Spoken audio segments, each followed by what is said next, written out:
Imagine waking up to the sound of rain. Not a gentle, comforting spring shower, but a relentless, freezing, heavy downpour. Now imagine that the rain doesn't stop for days, then weeks, then months. The year is 1315. Across northern Europe, the fields turn into bottomless swamps. The wheat rots directly on the stalk. The livestock drowns in the mud, and the bread simply runs out. What do? When the granaries are entirely empty and your children are screaming from the agonizing, twisting cramps of severe starvation, what do you actually put in your mouth to survive? The answer to that question reveals a darkness in human nature that history books often try to hide. Today, we are opening the vault on the Great Famine of 1315 to discover the horrifying, step-by-step descent from eating weeds to eating the absolute unthinkable. If you think you know what starvation looks like, you are completely wrong. To understand the sheer scale of the terror, you have to understand the trap. In the 14th century, Europe was massively overpopulated. There were no global supply chains, no emergency relief funds. You ate what you grew. So, when the torrential rains of the spring of 1315 washed away the planting season, the panic was immediate. The price of wheat didn't just double. In some regions, it skyrocketed by 320% in a matter of weeks. Salt, the only preservative available to keep meat from rotting, could no longer be produced because the sun literally never came out to evaporate the seawater.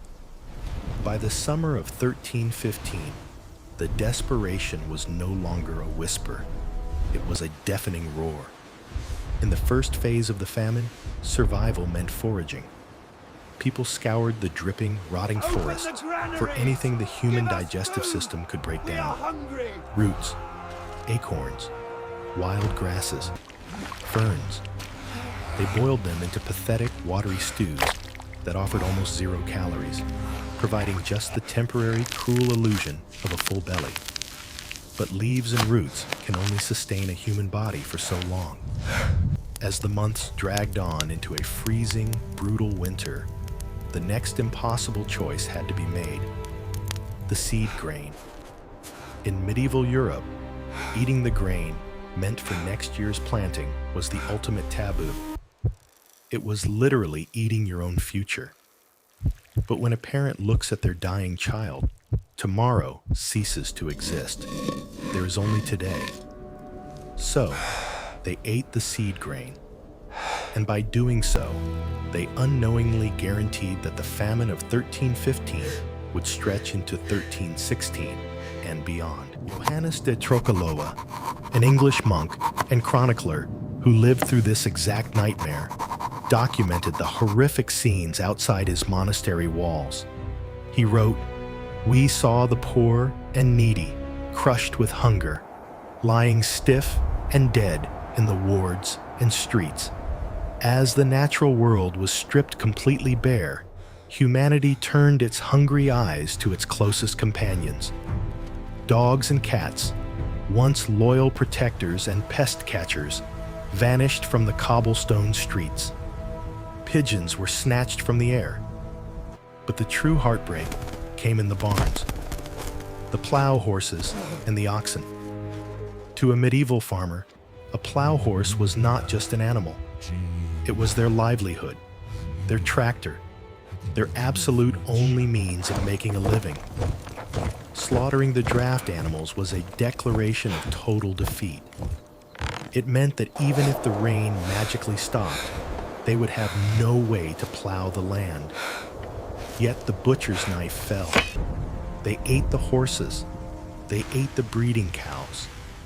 They consumed the very foundation of their agricultural society just to survive the week. But what happens when the bones are picked clean? When the dogs are gone, the horses are eaten, and the forests are stripped of every single edible leaf. That is when the true horror of the Great Famine began. The human body is a miraculous, desperate machine. When deprived of fuel, it begins a process called autophagy. It starts to consume itself. Muscle tissue is burned for energy. The heart shrinks. The immune system shuts down. And the mind, starved of glucose, begins to hallucinate. In that state of pure delirium, the definition of food changes completely. By 1316, the European diet had shifted from the biological to the absurd.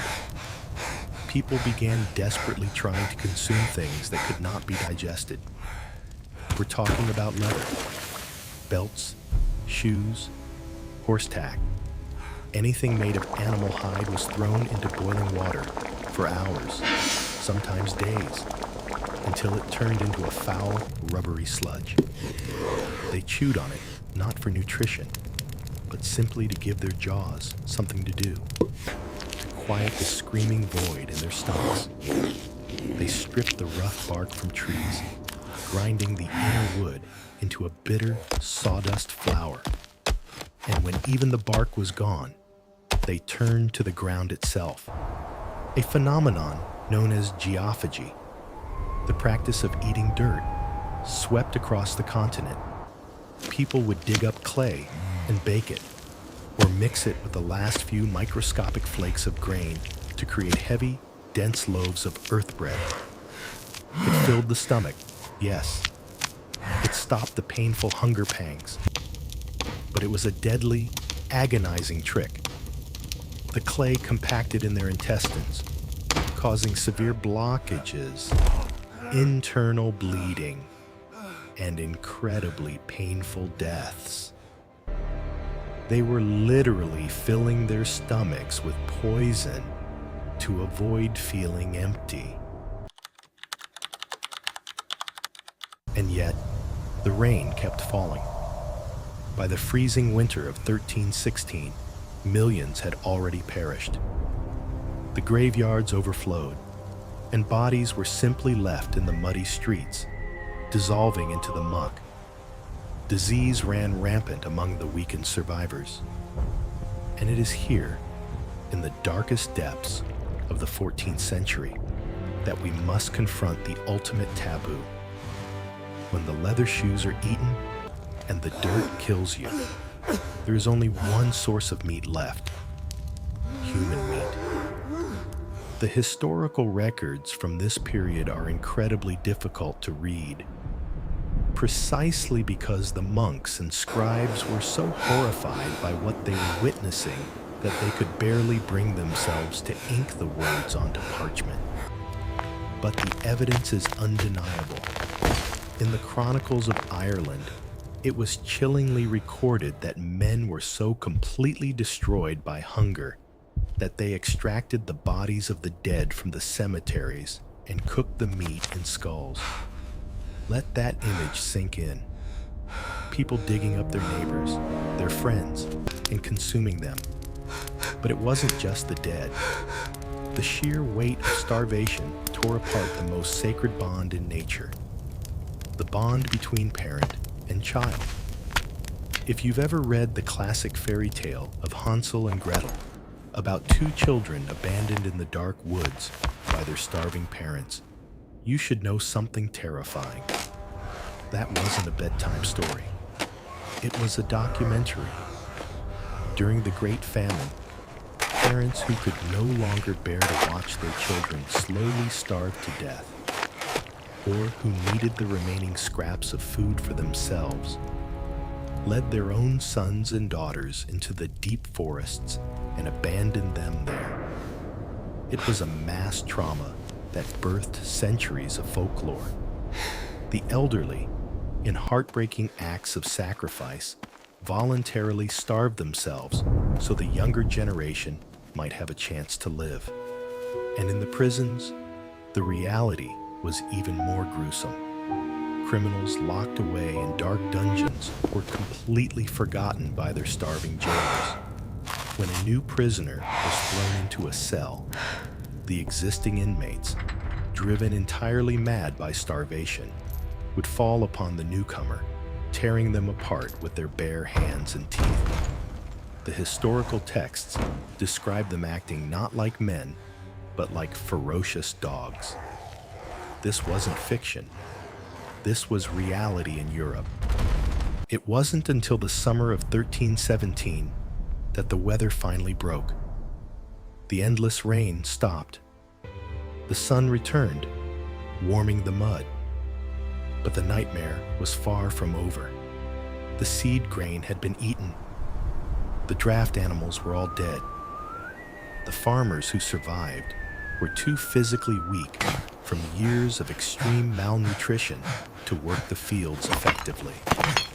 It took nearly a decade for the food supply to return to normal levels. When the dust finally settled, the Great Famine of 1315 had wiped out an estimated 10 to 25% of the entire population of Europe. Millions of souls gone. But the invisible damage was even worse. The survivors were fundamentally broken. Their immune systems were permanently compromised by years of starvation. They passed this biological weakness down to their children. And just 3 decades later, when a mysterious, devastating plague carried by fleas arrived on the shores of Europe, it found a population uniquely vulnerable, still weakened by the cellular memory of the Great Hunger. The famine had perfectly prepared the ground for the Black Death. The story of the 1315 famine is a terrifying reminder of how fragile our modern civilization truly is. We build skyscrapers, we split the atom, we connect the world, but we are only ever a few missed meals away from the complete collapse of everything we hold sacred. The line separating humanity from savagery is as thin as a single blade of wheat. As you sit there, perhaps with a snack or a full stomach, ask yourself, if the rain started tomorrow and never stopped, what would you be capable of? If this journey into the dark corners of history fascinated you, make sure to hit that subscribe button right now. It costs you nothing, but it helps us uncover more of the past's hidden truths. And I want to hear your honest thoughts in the comments below. At what point do you think the human spirit completely breaks? Let me know.